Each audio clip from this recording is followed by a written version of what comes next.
This video is sponsored by NordVPN. Yep, phones these days cost an absolute fortune. So in the wild west of sky-high prices, what happens if you don't have four figures to blow on a phone?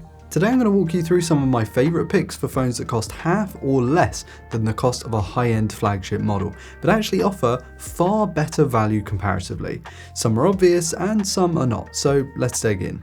Hey guys, I'm Ryan Thomas, and let's start off with a banger, even if it is one of the more obvious ones. I am a big fan of the Google Pixel 9a. Now I know what you're probably thinking, but that thing has a tensor chip and it's really slow. Well, I don't know. For $500 or even less, if you know where to look or happen across a really good deal, I think this is going to be, for most people, one of the better options. It's going to get the job done and then some. It's not as slow as people would make out. The battery easily lasts all day, and given it's a brand new model as well, it is going to have 100% battery health. Sometimes I even get 2 days out of it. I am a lighter user myself. This thing is packed with Google's AI chops that the company is constantly advertising, so it's not completely barren of fun tools. You do get some of the more cutting edge stuff as well. The display is way better than you'd think for a phone that retails for less than half of the top shelf option. If you're happy to go without a telephoto long lens, the cameras are also fantastic for the MSRP, offering great point and shoot reliability, and that is something that you might yearn for if you are trying to capture memories of your family, of your kids, of your pets. The downsides are that the bezels are quite thick, the processor isn't rapid, and spec for spec, it's definitely not insane. The software is doing the majority of the work here, but a great job it does nonetheless. Okay, let's cut to an ad break and we'll carry on after this.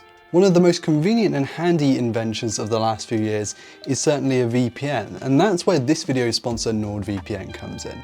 Not only does this service help you browse anonymously, tunneling your network traffic through another region which helps secure your connection, but it's also just really handy for watching programs, movies and sports that you just wouldn't get in your home version of Netflix, for example. Or if, like me, you're a die-hard Premier League fanatic and you go on holiday, being able to log into your streaming services just as you normally would without a fuss is brilliant, and NordVPN allows you to do that. It works on Mac, Windows, iOS and our beloved Android. It's easy to install and get set up. If you go to nordvpn.com/androidpolice, you'll get up to 77% off a 2-year plan and 4 months extra for free. So check that link out in the video description, and a big thanks to NordVPN for sponsoring today's content. Next up is a personal favourite of mine. Did you know that you could go out and buy a used or refurbed Galaxy S24 Ultra for like $600, sometimes less? Yeah, that's almost all the functionality of a Galaxy S25 Ultra, but for less than half of the price. This for me is the best and the most impressive option on this list, like the S23 Ultra was last year. There is just so much hardware on offer, it's really hard to say no to a deal like this. It has heaps of RAM, last year's best processor, 5 excellent cameras with the ability to shoot long-range pictures, 200 megapixel stills if you want to. It even has log video thanks to Samsung's recent update that grandfathered in a bunch of new features. Actually, speaking of, the software here is superb. One UI is going to continue to be updated on this phone for another few years, even though it's already a generation old. And you get a brilliant balance of hardware and software with this phone compared to the 9a. Okay, you might have to put up with a couple of scratches here and there if you want to get the phone a really good price, but for around the $600 mark you will be getting yourself into a really good condition model. The S Pen, DeX, One UI, big camera setup, wonderful display with that anti-glare coating, and great performance put this right up there with the very best options for the money. Okay, so this is a bit of a left field option, but particularly if you're in the States, the OnePlus 13R is a mega buy. These are $600 max, sometimes less than that, and come with a whole host of great specs and features for around the same price as that 9A I talked about at the start. But importantly, you can buy this phone brand new, and I wanted to make sure I got a mix of brand new and used because I know some people can get a bit funny about buying secondhand. Anyway, the OnePlus 13R has top internals, massive battery, ultra fast charging, alert slider on the side, really well sorted screen, and better cameras than you'd actually expect given it doesn't have the Hasselblad brand on the back of it. A nice big canvas as well for people who want a larger phone, and software that might not blow you away but is certainly decent, and I think for those who play a lot of games this is actually going to be one of the better options. The major caveat really being that the long-term support isn't as good as the previous two options, and there are regions where this phone makes absolutely no sense, it's just so expensive. But in the US, I think it's a really good deal. Another favourite of mine is actually one I almost bought myself the other day, and that is the Google Pixel 9 Pro, which is just over a year old, but these things can be had for the price of like just a Pixel 9a if you look in the right places. That's this year's Pixel 10 Pro XL level camera hardware in a really nice compact package. This is not a big phone whatsoever, and I do know people who don't want a massive device. You get all day battery life and software that, as you know, being from Google, is elite not only in its function but its form and its long-term software support, so the 9 Pro will continue to get updates into the next decade. Performance might be the biggest concern here if you are a power user, but for most people, including myself, this is all the phone I could potentially ever need, or at least for the next few years.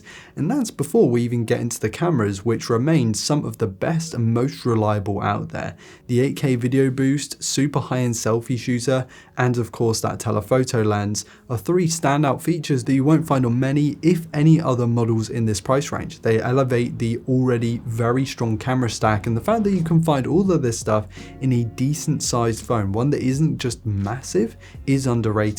These can be had for around $600 or less, and honestly would be my pick if the S24 Ultra didn't exist. Two I want to sort of lump in here together are the Galaxy S24 Plus and the Pixel 8 Pro, both around the same price, just under $500, but the former being a year newer. Now, these phones are both big, they have big solid cameras, big batteries, big great software, they're just big, and the reason why Samsung and Google phones always seem to fit so well into these lists is not only because of their great features and their specs out of the box, the fact that they're usually quite big, but the fact that their software is so good, and it's really hard to go wrong with Pixel Experience and One UI because they are some of the first to get major feature updates. And the longevity of those updates takes these already year-plus old models in some regards to another few years down the line, which is a big part of what makes these phones such good value for money.